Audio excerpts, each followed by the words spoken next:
Senator Ludlam. I'm going to carry on in the same vein.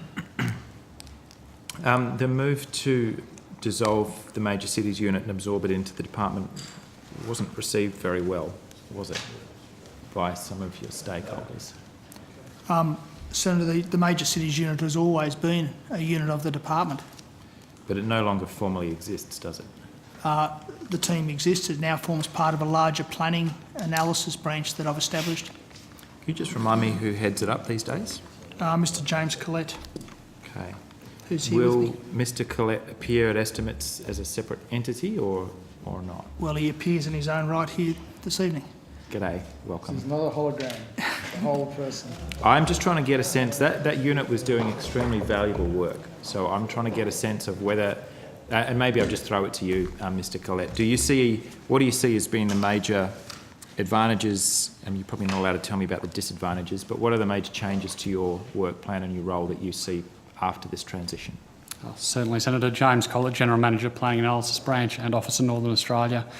Senator, I think it's fair to say that the role which we previously had was to ensure that in the planning undertaken by a variety of other stakeholders, including state and territory governments, local governments and others, that the Commonwealth's interests were reflected in those planning processes and that the Australian Government's policy priorities were reflected in those planning processes.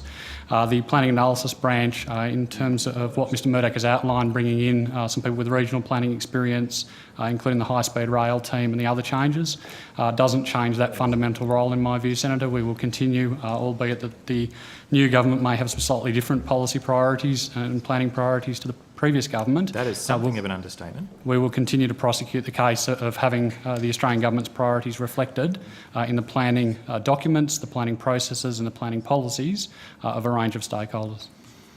Can we just get a bit specific? Will you still publish State of Australian Cities reports? Sorry, Certainly, Mr. Senator, that is our intention. That's a yes. Yes, Senator. Very good. Do you still have carriage of the National Urban Policy? The National Urban Policy was a policy of the former government, Senator. Does that mean it's been automatically abolished? There were some quite good things in it. Senator, that's a matter for government consideration. Could I just throw to you, Senator Sinodinos, since you're here representing the government, is it the intention of the Abbott government to maintain or amend or abolish the National Urban Policy? I'll have to check with my colleague, the Deputy PM. I don't recollect us putting a separate urban policy out during the campaign. No. If you did, I missed it. But that doesn't actually answer my question. No, but what I'm undertaking to do is check with the Deputy PM. Thank you. Your urban design protocol, you had 45 champions. It wasn't mandatory, but it was nonetheless very well received. From a green point of view, it looked like it ticked a lot of the boxes. Will that be maintained and retained? I think it's in place, and the various contributors and stakeholders will continue to use that facility. Will it be subject to further development consultation? I mean, is it still a live process, or is it going to start collecting data? Look, that's a matter for future decision. We haven't had an opportunity at this stage to consider what the next steps would be on that. All right. My understanding is that the MCU was also the Secretariat of the Commonwealth Group on Cities, and that's where other departments report against national urban policy objectives, and we were starting to see the beginnings of kind of linked up behind-the-scenes governance across different departments. Will that position be maintained? The government, we are yet to take decisions in relation to the governance arrangements for that. They're not matters which the government has had an opportunity to consider at this stage, Senator. Is that something that you would lead, though, Mr Murdoch, or are you waiting for advice from the government? We'll certainly provide advice to the government in relation to these matters, but at this stage there's not been a matter which we've had the opportunity to brief the government on. All right. I've got a couple more. The Urban Policy Forum. Again, the government is yet to take decisions on its handling of those types of issues, Senator, at this stage, so we haven't provided consideration to the government yet on relation to the future of the forum. Are they waiting for advice from you, or are you waiting on advice from them? Well, I'm yet to provide advice to government in relation to the matters and the work of the forum. All right. Does the active transport policy, which is like pulling teeth getting written, but it's a great document, does that continue to be a live policy document and current government policy? That's a matter for which the government is yet to consider, Senator. Senator, I hope we're not keeping you awake, Senator Sinodinos. No, not at all. not at all. Quite sure how to take that. Just wait till you get the 4 days of it.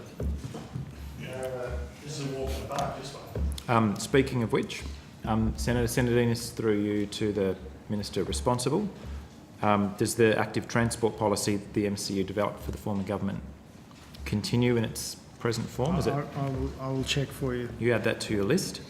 And the final one, which is actually a budget line item, the Livable Cities program. Is that going to lapse, get the chop, or will that be maintained by the current government? I think the Livable Cities program is in its final year, I think. Yeah. Government has yet to take any decisions in relation to any future extension of that program. Minister, if I could add that one to your list. Yeah, And if you'll- can I parenthetically add, Yeah. having had a change of government, a new government does have the right to reconsider the priorities around government spending and government institutions. So there's nothing necessarily wrong with a change if that we have a mandate for a change. So while I accept, that you may be interested in particular projects and want them continued, there's nothing wrong with a new government coming along and changing priorities for its own reasons, Oh, there could be. as long as that's understood. There can be things severely wrong with it if you smash up things that were working and that were useful. No, we're not having Chair. a blue. I'm just making the point. No, I take where Senator Ludd, and I take his interest. It's genuine, but I'm just saying the line of questioning implies somehow it's wrong for a new government to come along and No. re-question government You're being priorities. just a tiny little bit touchy there. I wasn't implying anything. Yes, I do want it. Thank you very much. Was there something else you wanted to add to the list? I was not- going to follow up.